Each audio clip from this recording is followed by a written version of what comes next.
Hi guys, welcome back to my channel. আমি মৌমিতা। আমার নতুন একটা ভিডিওতে তোমাদের সবাইকে স্বাগত। তো ভিডিওটা শেয়ার করছি আমার 6 বছর আগেকার পুরনো ভিডিও, আমার বিয়ের দিনের ভিডিও। তো ভিডিওটা খুব যত্ন সহকারে রাখা ছিল, তো হয়তো এই দিনটারই অপেক্ষায়। তো যাই হোক, ভিডিওটা গ্যালারিতে ছিল, তো ভাবলাম পাট পাট করে তোমাদের সাথে ব্লগ হিসেবে শেয়ার করা যাক। আশা করছি তোমাদের ভালো লাগবে, আর যদি ভালো লাগে অবশ্যই লাইক কমেন্ট শেয়ার করে দিও। চ্যানেলে যারা নতুন অবশ্যই সাবস্ক্রাইব করে দিও। তো চলো আমার বিয়ের দিনের গল্প তোমাদের সাথে শেয়ার করা যাক। তো এখানে দেখতেই পেলে আমি বউ সেজে রেডি হয়ে গেছি, কিন্তু আমার বিয়ের দিনের লুকটা নিয়ে আমি অতটাও স্যাটিসফাই নই। কারণ আমি যেহেতু মেকআপ আর্টিস্ট, তো আমার লুকটা অতটাও পছন্দ হয়নি। মানে এই কারণেই পছন্দ হয়নি, আমি মানে আমার বিয়ে ঠিক হওয়ার সময়তে যাকে বুক করেছিলাম, তো তার কাছেই আমি সেজেছিলাম। তো কি হয়েছে, সে প্রেগনেন্ট ছিল আর অতটাও ভালো করে সাজাতে পারেনি। মানে এর জায়গায় যদি আমি নিজে সাজতাম হয়তো ভালো হতো, কিন্তু কি করা যাবে, আগে থেকে যেহেতু অ্যাডভান্স করে দেওয়া হয়েছিল, তো সেই জন্যই তার কাছে আমাকে সাজতে হয়েছিল।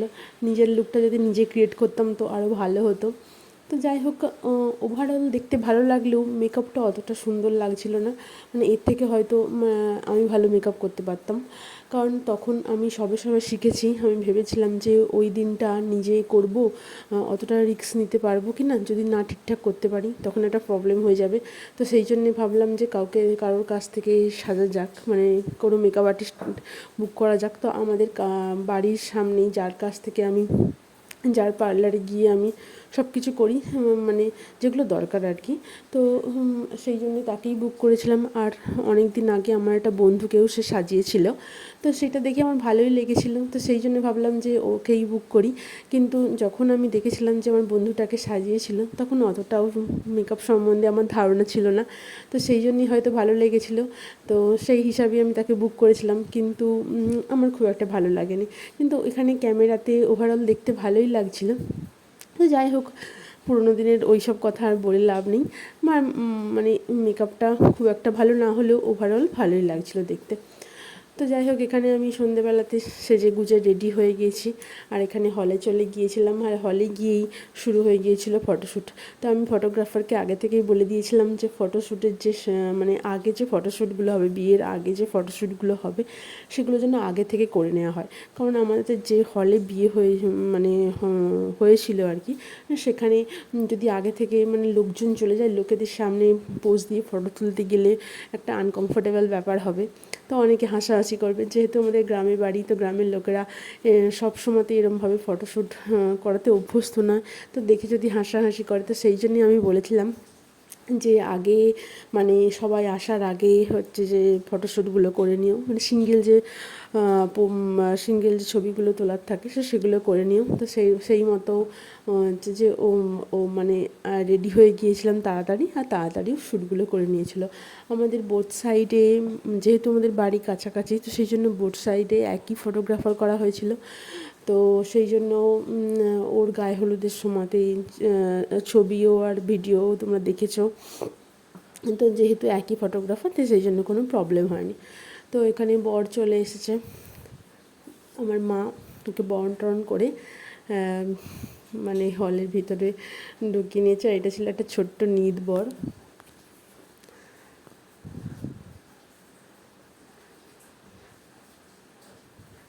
তো এখানে আমি মায়ের সাথে ছবি তুলছিলাম।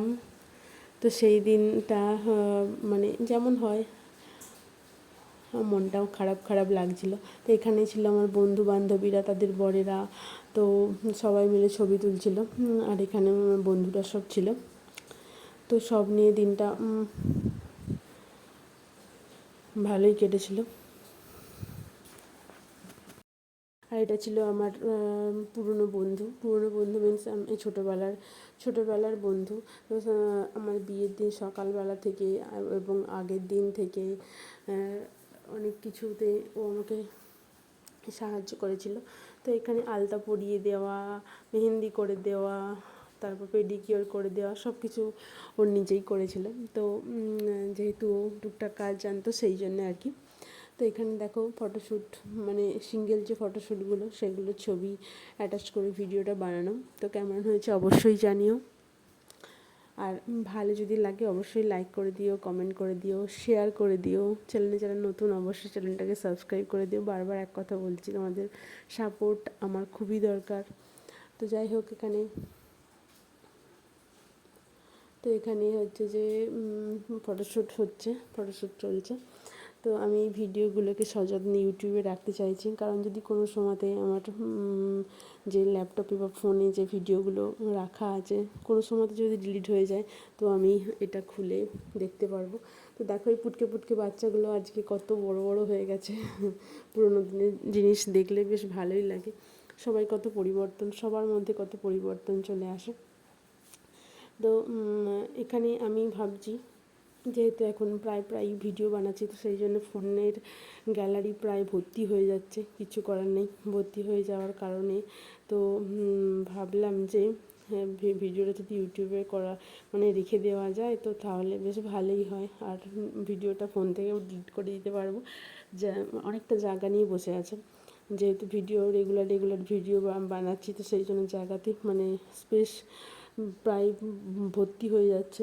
তো সেই জন্য অনেক কিছু ডিলিট করে দিতে হচ্ছে। তো এটা তো আর ডিলিট করতে পারছি না, তো সেই জন্য ইউটিউবে একবারে পার্মানেন্টভাবে থেকে যাক। পরে যদি দেখতে ইচ্ছে হয়, তো এখান থেকে আমি দেখে নিতে পারবো। আমার যদি ল্যাপটপ থেকেও উড়ে যায়, কোনো সমস্যা নেই, তো এখান থেকে দেখে নিতে পারবো। আর আমার বেবি ওম, সেও যখন বড় হবে, তো ইউটিউব থেকে বেশ ভালোই দেখতে পাবে, আর ও ভাববে যে আমি কোথায় গেলাম। তো যাই হোক, তোমরা অবশ্যই জানিও আমার ওমের ছোটো ছোটো ভিডিওগুলো তোমাদের কেমন লাগে, আর ওমকে কেমন লাগে তোমরা কমেন্ট করো। যে কোনো ভিডিওতে অবশ্যই যারা দেখছো একটু কমেন্ট করো।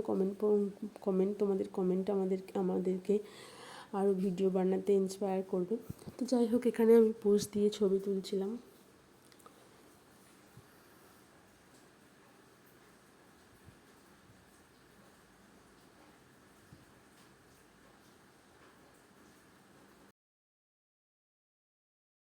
আমি পোজ দিয়ে ছবি তুলছিলাম, ইতিমধ্যেই বরযাত্রী সব লোকজনেরা চলে এসেছিলো। তো এখানেও তাদের সাথেও কিছু কিছু ছবি তোলা হচ্ছিল। তো এটা ছিল আমার বরের দাদা ছিল, তার বাচ্চা ছিল, তো এদের সাথেও একটু ছবি তুলে নিলাম। তো এরপর বরকে বিয়ের মণ্ডপে ডাকা হয়েছিল, ওই সব সম্প্রদান হয় সেটার জন্য। এখানে বরকে ডাকা হয়েছিল বিয়ের মণ্ডপে। তো আজকের ব্লগ এই ভিডিওটা এই অবধি শেষ করছি। নেক্সট পার্টটা পরবর্তীতে থাকবে, তো তোমরা দেখতে থাকো।